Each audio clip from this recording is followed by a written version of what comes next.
கிறிஸ்துவுக்குள் மிகவும் பிரியமான தேவ பிள்ளைகளே, பரலோகமன்னா நிகழ்ச்சியின் மூலம் உங்களை சந்திப்பதில் என் இருதயம் கர்த்தருக்குள் மிகுந்த மகிழ்ச்சி அடைகிறது. உங்கள் எல்லாரையும் இயேசு கிறிஸ்துவின் இன்ப நாமத்தினாலும் கிராஸ் டிவி ஊழியங்கள் சார்பாக என் அன்பின் வாழ்த்துக்கள். இன்றைய பரலோகமன்னா, இனி உன் வாழ்க்கையில் அழுகை இல்லை. எத்தனை பேர் நம்புறீங்க? எத்தனை பேர் விசுவாசிக்கிறீங்க? ஒரு காரியத்தை நல்ல மனசுக்குள்ளே வச்சுக்கோங்க. உங்களை அழ பண்ணுகிறது, உங்களை கண்ணீர் சிந்த பண்ணுகிறது பிசாசும் உலகமும் தான். உங்களுக்கு ஒரு காரியம் தெரியுமா? நீங்கள் அழணும் அப்படின்னு உலகம் எதிர்பார்க்கிறது. கர்த்தராகிய இயேசு கிறிஸ்து சொன்ன வார்த்தை யோவான் 16:20 வாசித்து பாருங்க. நீங்கள் அழுது புலம்புவீர்கள், உலகமோ சந்தோஷப்படும். ஆண்டவருடைய வார்த்தையில் மாற்றம் இருக்கா? இல்லவே இல்லை.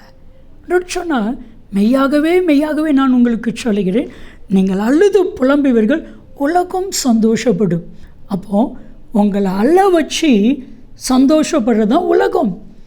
ஆனால் உங்களுடைய அழுகை, உங்களுடைய புலம்பல் ஆனந்த களிப்பாய் மாறும். உங்கள் துக்கம் சந்தோஷமாக மாறும். மாற்றமே இல்லை. எத்தின் நிமித்தமாக உங்கள் வாழ்க்கையில் கண்ணீர் வருகிறதோ அதையே கர்த்தர் ஆனந்த களிப்பாய் மாற்ற வல்லமையுள்ள தேவன். மாற்றமே இல்லை. பிரியமான தேவ பிள்ளைகளே, ஏன் நம்ம அழ வேண்டும்? ஏதோ ஒரு காரணம்.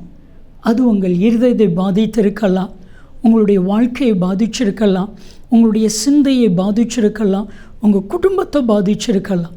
அதனால தான் அழுகை. வேதாகமத்தில் ஒரு சகோதரியை குறித்து வேதம் சொல்லுகிறது. அன்னாள் 1 சாமுவேல் 1 வசனத்தை வாசித்து பாருங்க. அவள் இவளை மனமடிவாக்குவாள். ஏன்? குழந்தை இல்லை, அது நிமித்தமாக மனம் மடிவாக்குவாள். இன்றைக்கி உலகம் உங்களை மனம் மடிவாக்குதா? இன்றைக்கி உலகம் உங்களை காயப்படுத்துகிறதா? அப்பொழுதெல்லாம் எல்கானா 9-10 வசனத்தை 1 சாமுவேல் 9 வாசித்து பாருங்க. ஏன் அழுகிறார்? ஏன் சாப்பிடாமல் இருக்கிறார்? ஏன் அழுகிற? ஏன் சாப்பிடாமல் இருக்க? எல்கானா கேட்கிறான்.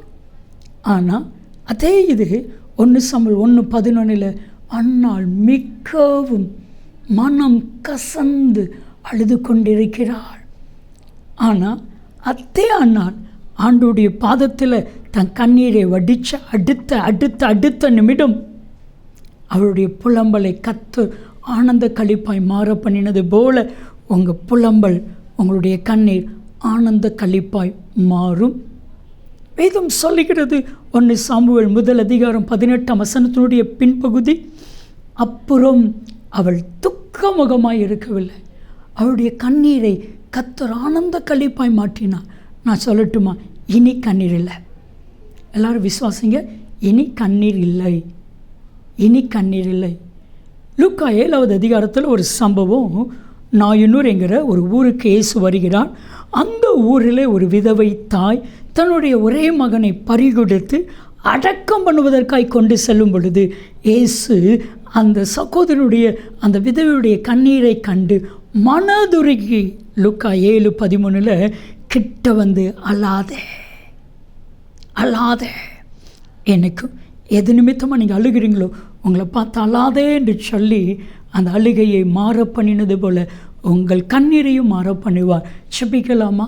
தகப்பனை, இனி என்னுடைய வாழ்க்கையில் கண்ணீர் வேண்டாம், இனி என்னுடைய வாழ்க்கையில் அழுகை வேண்டாம், சந்தோஷமும் மகிழ்ச்சியும் காண செய்யும். இயேசுவின் நாமத்தில் ஜெபிக்கிறோம் ஜீவனில் பிதாவே, ஆமென், ஆமென். இனி அழுகை இல்லை. நன்மையும் கிருபையும் ஆசீர்வாதங்களும் நிச்சயமாக உங்களை தொடரும்.